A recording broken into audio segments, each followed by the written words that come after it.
Tonight, Justice Olukayode Ariwola sworn in as acting Chief Justice of Nigeria following the resignation of Justice Tanko Mohammed due to ill health. The Nigerian Bar Association restates need for urgent reform of the judiciary, pledges to work with the new CJN to tackle the ills in the profession. Chief of Defense Staff falls directive by Zamfara State Government asking residents to apply for license to own guns, says the governor has no such powers.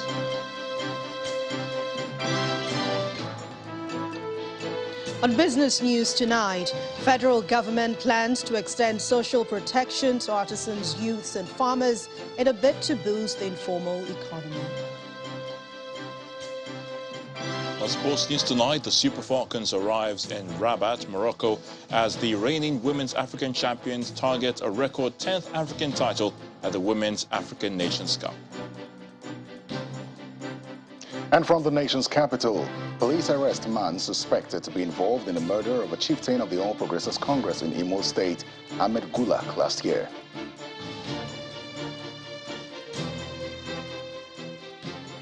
And in international news from London, President Volodymyr Zelensky has addressed the G7 in Germany, calling for more weapons for Ukraine.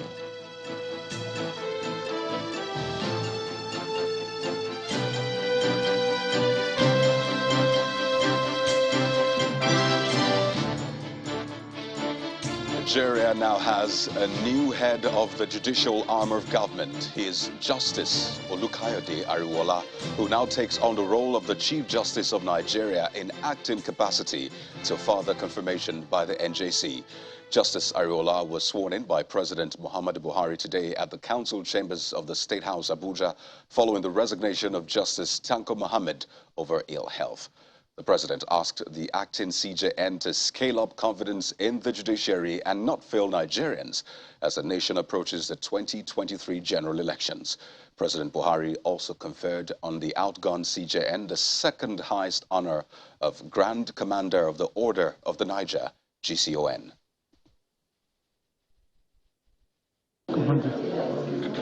Justices of the Supreme Court converge on the council chamber for the swearing-in of a new acting Chief Justice of Nigeria, Chief Justice Olukayode Ariwola. A few hours after Justice Tanko Mohammed resigned his position as the Chief Justice of Nigeria on health grounds, President Muhammadu Buhari swears in another 3 years after. I, Ariwola Olukayode, do solemnly swear that I will be faithful and bear true allegiance to the Federal Republic of Nigeria, protect and defend the Constitution of the Federal Republic of Nigeria, so help me God. The new CJN takes the true oath in an acting capacity.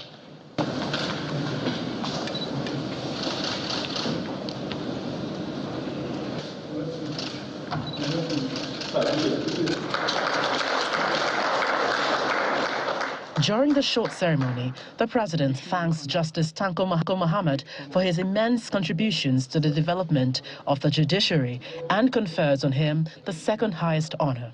I hereby bestow on him the national honor of the Great Commander of the Order of the Niger, GCON. We shall uphold the constitutional provisions on the rule of law and the principle of separation of powers.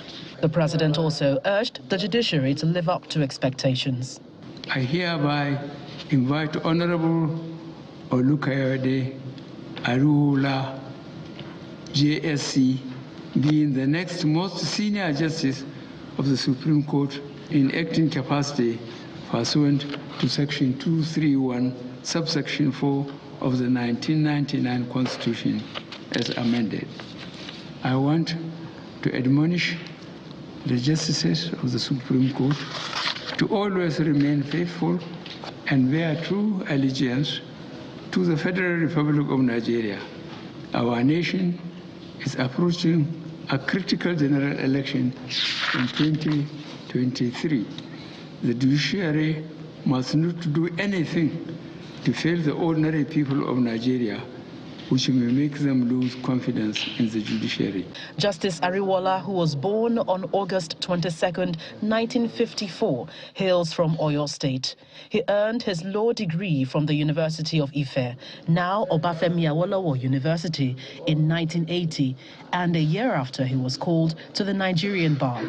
He kicked off his career as a legal officer in the Oyo State Ministry of Justice and stayed in the role until he moved into private practice in 1988. He was appointed a judge of the Superior Court of Record in Oyo State in 1992, and in 2005, he was appointed a justice of the Court of Appeal. He became a justice of the Supreme Court in 2011. The 68-year-old acting CJN comes on board days after 14 justices of the Supreme Court criticized the former CJN of mismanaging their welfare, among other things, raising the critical question of whether or not controversy brews within the sector. There is no controversy in the Supreme Court. We are one with the Chief Justice, and that's why you heard the President said his Lordship is disengaging on the grounds of ill health. Justice Ariwola takes over in acting capacity for the next 3 months, pending his confirmation as a substantive Chief Justice of Nigeria. From the presidential villa, Gloria Umezuke, Channels Television News. Justice Tanko Mohammed's resignation on grounds of ill health may not have come as a surprise to many who have been observing events at the Supreme Court. And that's because the former CJN has been very ill for a while now. Last year, Justice Mohammed was reported to have traveled to Dubai in the United Arab Emirates to treat an undisclosed ailment. In this next report, our judiciary correspondent, Shola Shoyele, takes a look at Justice Tanko Mohammed's time on the bench. Protect, and defend the Constitution of the Federal Republic of Nigeria. In January 2019, President Muhammadu Buhari swore in Justice Ibrahim Tanko Mohammed as the acting Chief Justice of Nigeria in what could be described as controversial circumstances. First, the Chief Justice of Nigeria at the time, Justice Walter Onohe, was suspended following allegations of false declaration of assets. He was charged before the Code of Conduct Tribunal, subsequently convicted and barred from further holding public office. The president would later accept his voluntary resignation, paving the way for Justice Mohammed's confirmation as the 17th Chief Justice of Nigeria in July 2019. Justice Tanko Mohammed was born on December the 31st, 1953. He attended the Ahmadu Bello University, where he studied law in 1980 and was called to the Nigerian bar in 1981. He kicked off his legal career in 1982. He was appointed a Justice of the Court of Appeal in 1993 and served in this position till 2006, when he was appointed a Justice of the Supreme Court. On July the 24th, 2019, he became the Chief Justice of Nigeria and the Chairman of the National Judicial Council, NJC, and would have remained in that office till December 2023. Under his leadership, the Supreme Court dismissed the appeal challenging the election of President Muhammadu Buhari. The court also resolved the ownership dispute on 17 oil wells in favor of the Rivers State government.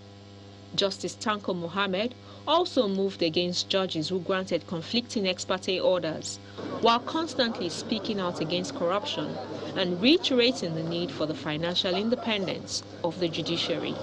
Permit me to remind you that corruption has no place in the judiciary. As such, you are expected to display absolute integrity and be reminded or be committed to your adjudicatory duties, thereby shying away from anything that might dent your integrity. His exit comes a week after his colleagues accused him of refusing to address issues of their welfare and issues hampering the operations of the Supreme Court, accusations which he denied. His successor, Justice Olukayode Ariwola, has his work cut out, as he will be expected to address these issues headlong. Shola Shoyele, Channels Television News. And in a quick reaction to the former CJN's resignation and the swearing-in of the acting Chief Justice of Nigeria, Olukayode Ariwola, the Nigeria Bar Association says there is an urgent need to reform the judiciary. The association believes that this is the time to restore the almost dissipated confidence Nigerians have in the legal profession and the judiciary as a whole. The NBA's proposal was contained in a statement by its president, Mr. Olumide Akpata, in which the association welcomes the appointment of Justice Ariwola and pledged their readiness to work with him to address the challenges in the judiciary and the country. The NBA also prayed for the speedy recovery and peaceful retirement of Justice Tanko Mohammed.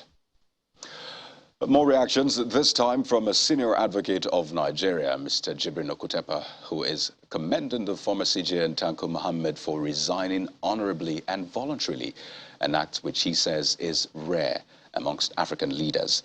Mr. Okutepa also pointed out that the task before the newly sworn-in acting CJN Justice Kayode Ariwola is to uphold the integrity of justice dispensation and address the issue of the welfare of the judiciary. He was a guest on our program, Politics Today.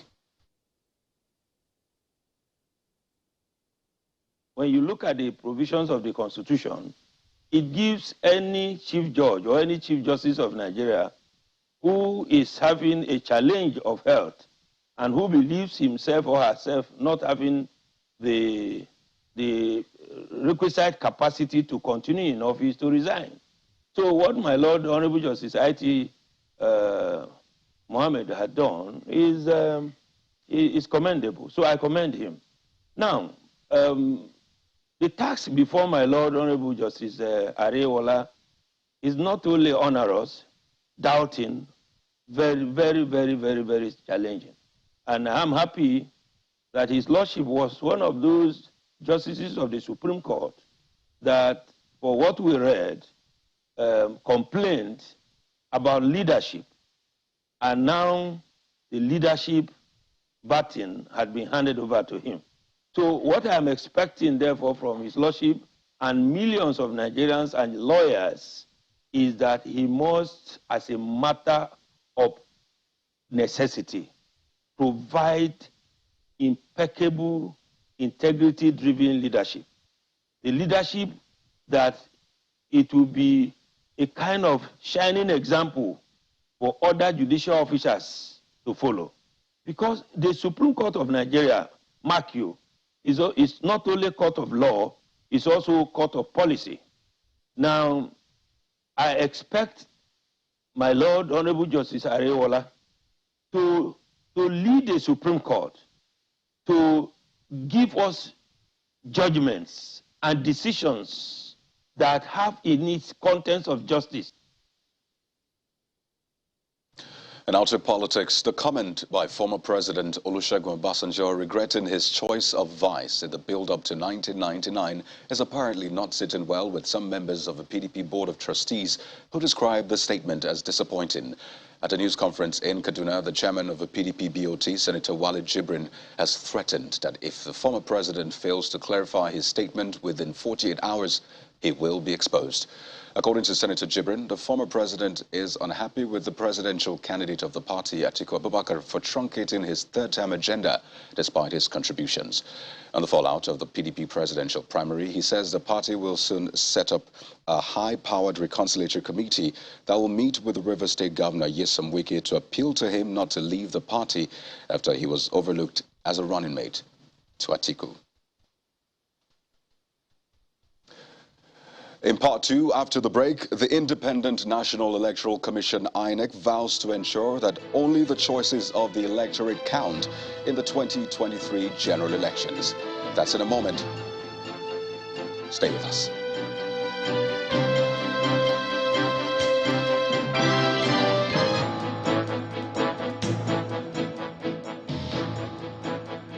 Welcome back. If you've just joined us, you're watching the news at 10, live on Channels Television Lagos. A reminder of our top stories. Justice Olukayode Ariwola sworn in as acting Chief Justice of Nigeria following the resignation of Justice Tanko Mohammed due to ill health. The Nigerian Bar Association restates need for urgent reform of the judiciary and pledges to work with the new CJN to tackle the ills in the profession. Chief of Defense Staff faults directive by Zamfara State government asking residents to apply for a license to own guns. Says the governor has no such powers.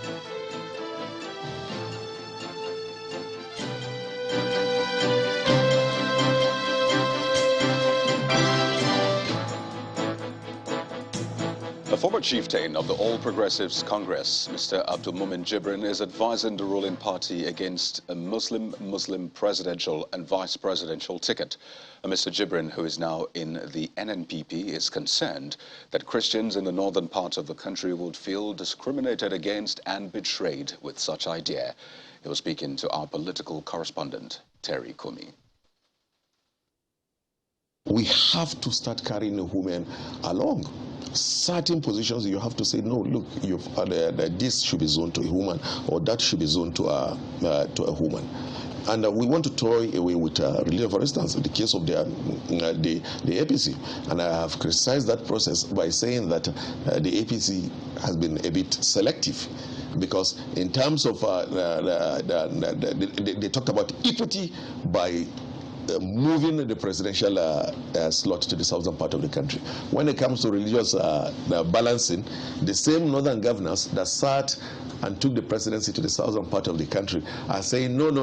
When it comes to religion, religion is very, very important. We lived and grew with northern Christians. They are our friends. They've been our neighbors. They've supported us. And I shared in how they feel. They've been talking to us. And a Christian guy that I grew up with called me a couple of days ago, and he said to me, do you know what you people are telling us? He's a childhood friend, grown-up person. I said, what? He said, what they are telling us, northern Christian, is that you northern Muslims can never vote for us. I said, how? Then he explained to me. He said, for instance, in APC now they are saying, if they pick a northern Christian as a running mate, APC will lose the election. He said, implicitly, what you are saying is that you will not vote for us because we are Christians. I felt demoralized. And I believe that beyond thinking about winning election, we should also think about what is right. For the full interview, watch Political Paradigm on Tuesday at noon, only on Channels Television. More stories now. The leadership of the Council of Legal Education and the Nigerian Law School have commended Rivers State Governor Nyesom Wike's effort in providing world-class infrastructure for the promotion of legal scholarship in the country.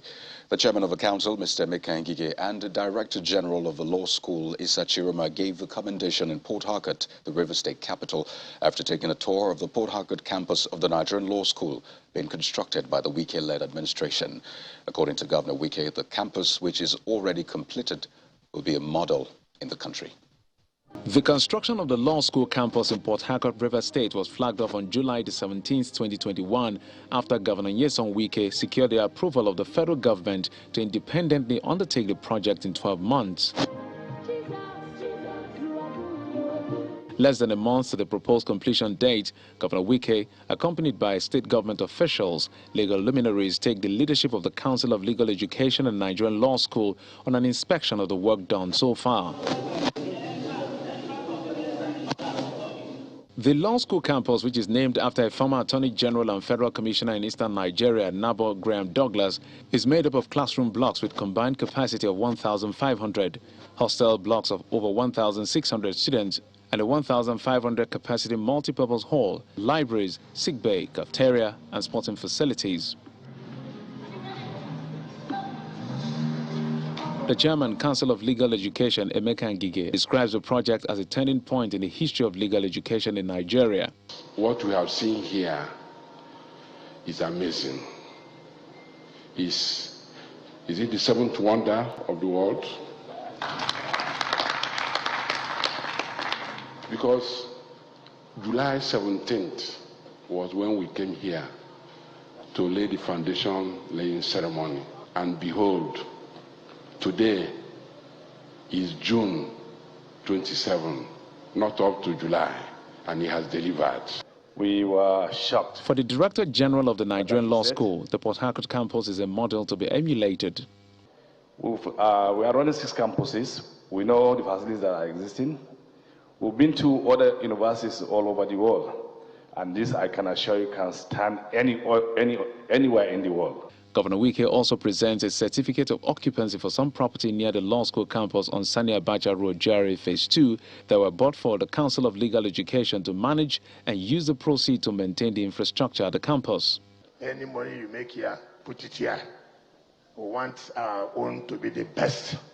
If anybody wants their own to be the best, the person should also invest. In addition to the campus, Governor Wike is also building 16 units of 3-bedroom flats for law school lecturers not far from the campus. These projects, which cost 16 billion naira, are to be commissioned on the date to be agreed on by the River State government and the Council of Legal Education. Let's head over to our Abuja studio now, where Terry Kumi is standing by for more stories on the news at 10. It's good to see you again, Terry. It's very good to see you as well, Coyote.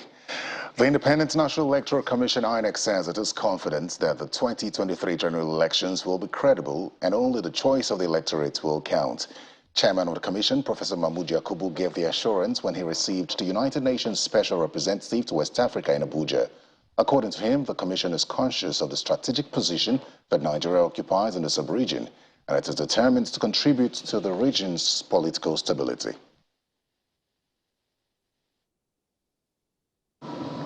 We are aware of the strategic importance of Nigeria in our sub-region, and also our responsibility in ensuring that there is electoral and democratic stability in the sub-region. Election is both national and international. We have very good working relationship with our strategic partners and allies in the country. We work very closely with the political parties, with civil society organizations, with media, with the security agencies in the country. But at the same time, we also work closely with our friends in the international community, such as UNOWAS. So I want to assure you that we'll continue to do what is right on the basis of the law. The ultimate choice is going to be made by Nigerians. Nigerians will determine who becomes what in the 2023 general elections. And we'll continue to uphold the choice made by Nigerians. So I want to assure you that we'll leave no stone unturned in ensuring that our elections continue to get better and better, and the democratic environment increasingly consolidated. To security matters, the Chief of Defense Staff, General Lucky Irabor, disagrees with the directive by the Zamfara state government for residents to apply for guns to defend themselves against bandits and other criminal elements in the state. General Irabor says he does not think the directive is a healthy one and it is subject to judicial interpretation. He was speaking on the sideline of the ongoing exercise Grand National with Services War Colleges in Abuja. Well, I'm yet to get the details, but I do not think that that's the right way to go. There are members of the armed forces, the police, and other security agencies. We equally have vigilantes in Zamfara.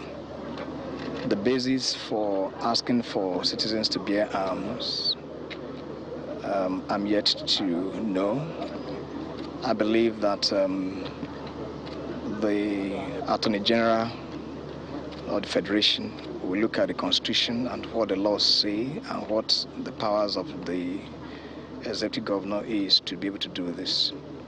But I believe that that, in my view, is not the right way to go. There are, of course, actions that members of the security agencies, the armed forces in particular, the police and other security agencies that are doing in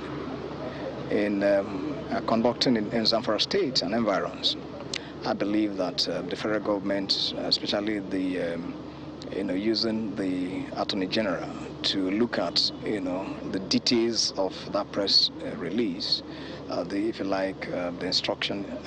If what I read is true, I do not also think that the governor has the powers to instruct the Commissioner of Police to issue licenses, because the Commissioner of Police does not have the powers to issue licenses. Anyway, like I said, the Attorney General will say much about it.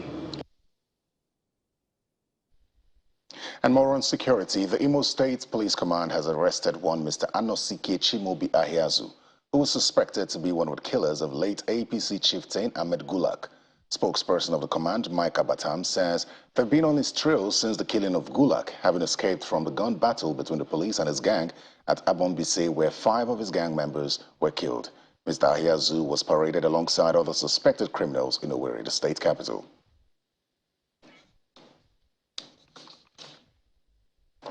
Well, still ahead on the news at 10, federal government plans to extend social protection to artisans, youths and farmers in a bid to boost the informal economy. That's on Business News. Join us again.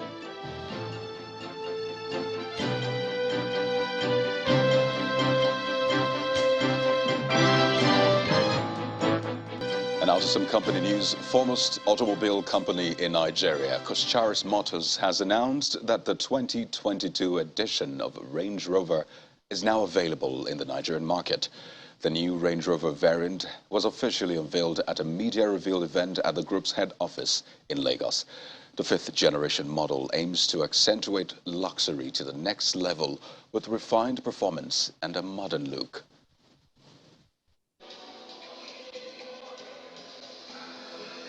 From the stable of global automobile maker Land Rover comes the all-new 2022 edition of Range Rover SV. Its public debut is made possible by Coscharis Motors PLC, the exclusive representative of the iconic Jaguar Land Rover brand in Nigeria. Building on 50 years of innovation, the 5th generation of the Range Rover variant offers breathtaking modernity, sheer comfort, peerless refinement, leading-edge technology, and unmatched capability. We're always excited when we introduce new variants for our Jaguar Land Rover brand, which Coscharis has represented over the years. And this very variant, it's coming very handy, and that's why it's unique in all ramifications, and that's why it's been tagged as the 5th generation of the Range Rover models that have ever been produced. The media reveal event not only enables journalists to have a closer look at the unique design and luxury of the new Range Rover, they are also privileged to feel this luxury item with an experiential ride and drive session on an off and on-road terrain within the Coscharis semi-knockdown assembly plant. The new feature first on Jaguar Land Rover SUV, the L460, which is the all-wheel steering.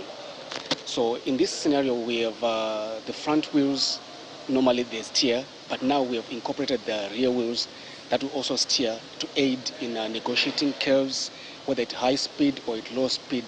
That has greatly reduced the turning radius of the car.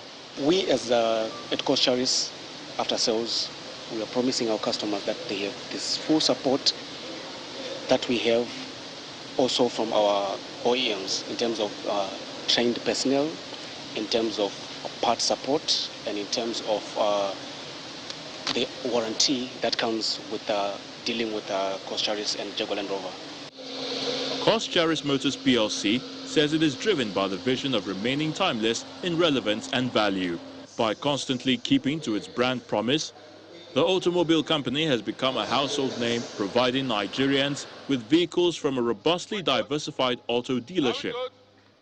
Thank you. Thank you, guys. Well, more stories. With the current trends in the global energy market, a drop in demand for oil from 100 million barrels per day to 80 million barrels per day globally is being predicted. And Nigeria, as well as other African producers, may be at the risk of competing with those from Saudi Arabia That's if they don't optimize cost. Well, this is a submission from the pioneer chairman of Seplat Energy, Mr. ABC Ojiako, at a lecture held in his honor, where other industry experts also highlighted the quick wins Nigeria can explore in line with the global energy transition agenda. What we have here is a wonderful representation of VIPs, government officials, community leaders, majesties, and others from all walks of life. It can also pass for an industry night for the oil and gas sector, as everyone here has come to celebrate the pioneer chairman of Seplat Energy, a leading indigenous operator in Nigeria, Dr. ABC Ojiako. Yeah, it will be impossible to just come here to eat, dance, eulogize, and have fun.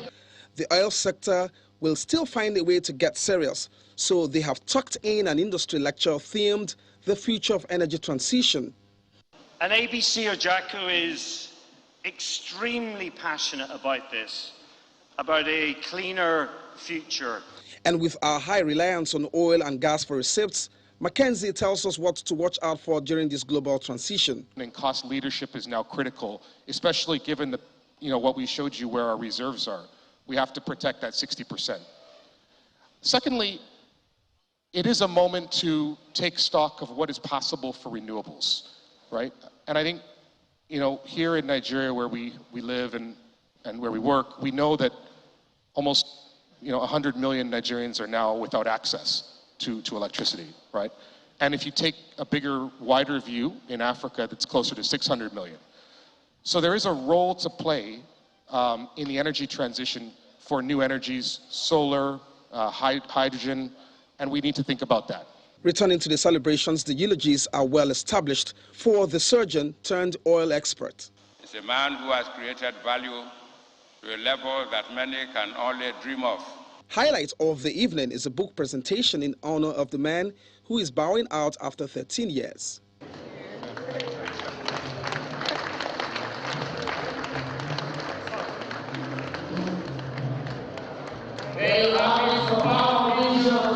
When I look back and I see all of the things that has happened, it's not by my power, it's by the grace of God and by the resilience and the commitment of the people, of the things we managed to put together to dream a very high and very, very strong dream. Dr. Ojiako Seplat has, by the books, become Nigeria's poster child as an indigenous energy company responsible for 30% of domestic gas to power and many more. Olu Phillips, Channels Television News. And for more business stories, here's Anne Owawado.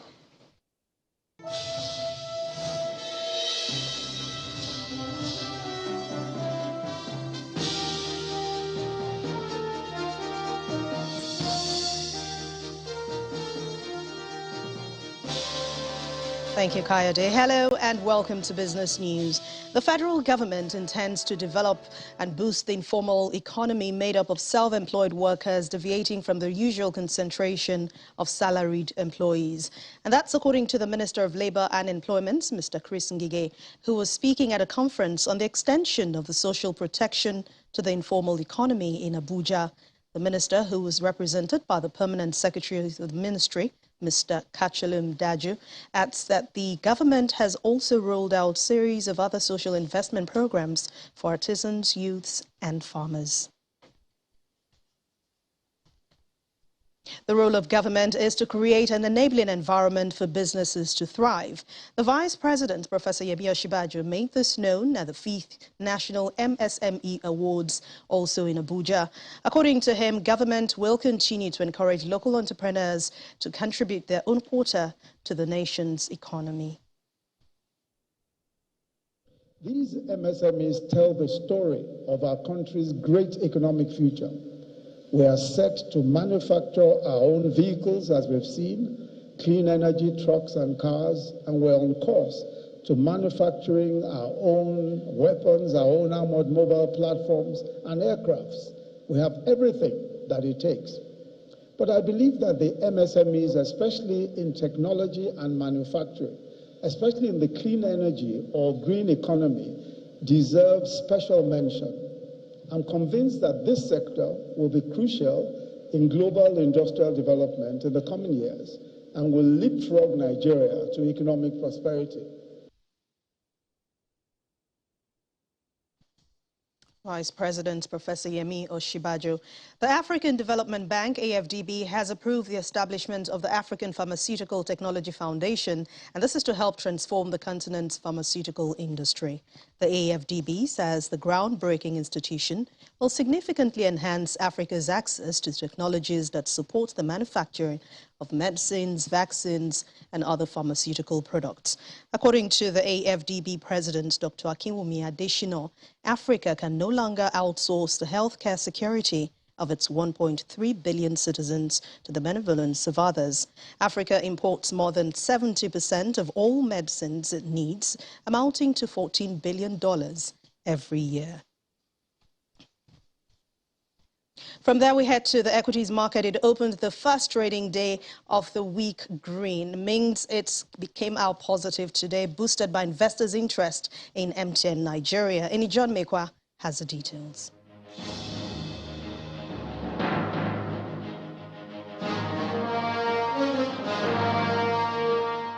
Thank you so much. Welcome to the Stock Market Report. Well, the summary of last week's trading at the NGX dampened investors' bargain hunting of 4 days. That's because Monday's trade left a big dent on the week's trading. But this week may be different, as we see it starting off with 0.5% gain on the all-share index at almost 52,000. So let the bull rejoice. Well, another positive is the market cap. It's back to that 28 trillion naira level, and the market gained 138 billion naira today. Banking sustained its comeback at over 0.5%. FBN Holding and Zenith back on that roll and just keeping it on, while consumers' goods shed about 0.5% on its side, driven by flour mill, which was down 50 kobo, and Nigerian breweries lost 2 naira 5 kobo. Top trades had Living Trust, Transcorp, and Access Bank. Financial services, they just have to find their way there. Well, it's a good way to start the week. We do hope it's sustained so that at the end of the week, we will have a bull run. That's a stock market report. I'm John Mekwa. Thanks for watching Business News Tonight. I'm Anne Nwawadu. It's back to you, Kayode. Well, thank you, Anne. Coming up next, President Volodymyr Zelensky addresses the G7 summit in Germany and calls for more weapons for Ukraine. Stay with us.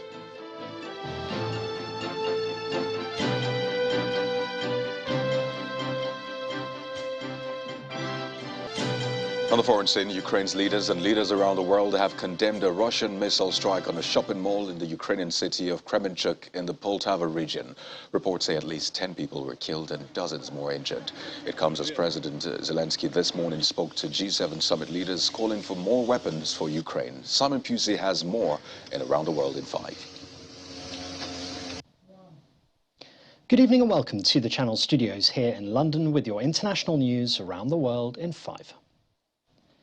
President Volodymyr Zelensky has addressed the G7 summit via video link, calling for more weapons for Ukraine. He reportedly told global leaders gathered in Germany that he wants the war to end by the end of the year before winter sets in. G7 leaders who met in Germany are expected to offer more military support as well as further sanctions against Russia, with some planning to ban Russian gold imports. Speaking to reporters, the German Chancellor said they were trying to help Ukraine while also avoiding a direct and escalated conflict with Russia.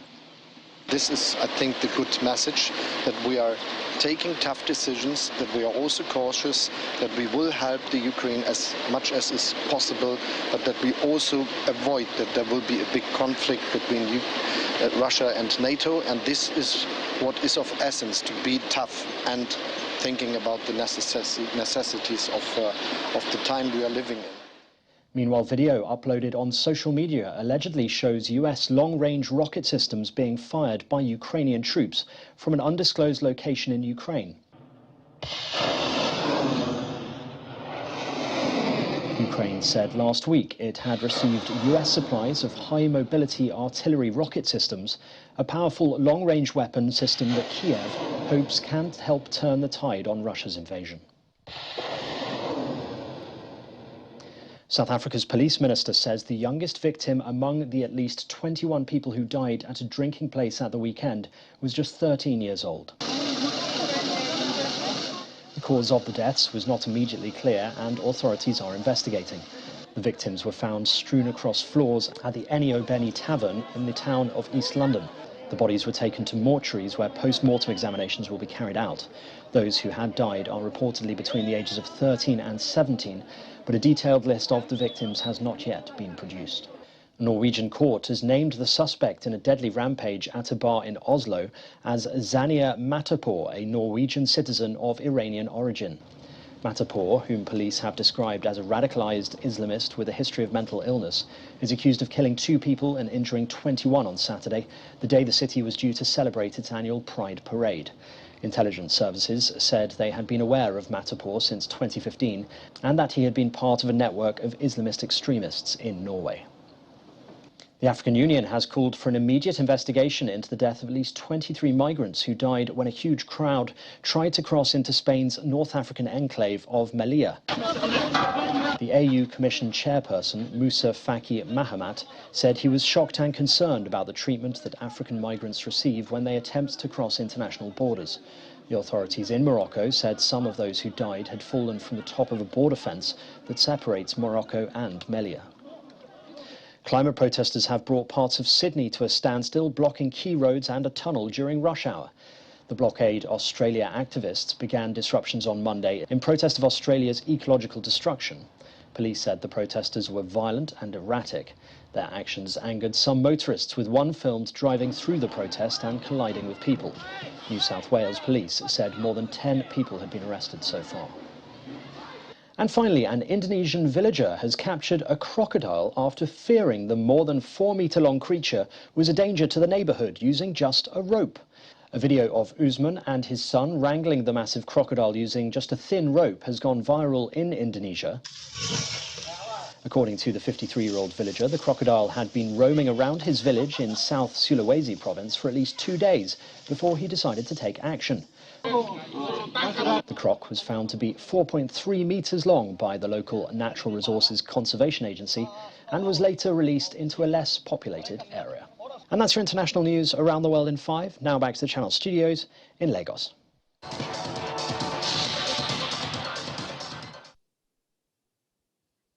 Many thanks, Simon. Reigning African champions, the Super Falcons of Nigeria, are now in Rabat, Morocco, ahead of the Women's Africa Cup of Nations, which will kick off on July the 2nd. The defending champions will immediately begin training in Morocco's administrative capital ahead of their crunch opening match of Group C against South Africa's Banyana Banyana in the same city on July the 4th. The Falcons will also play Botswana on July the 7th and will round off their group phase against Burundi on July the 10th. And that's a wrap in sports news. I'm Ayotunde Balogun.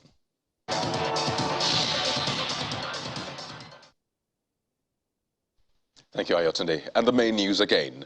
Justice Olukayode Ariwola was sworn in today as Acting Chief Justice of Nigeria following the resignation of Justice Tanko Mohammed due to ill health. President Buhari asked the acting CJN to scale up confidence in the judiciary.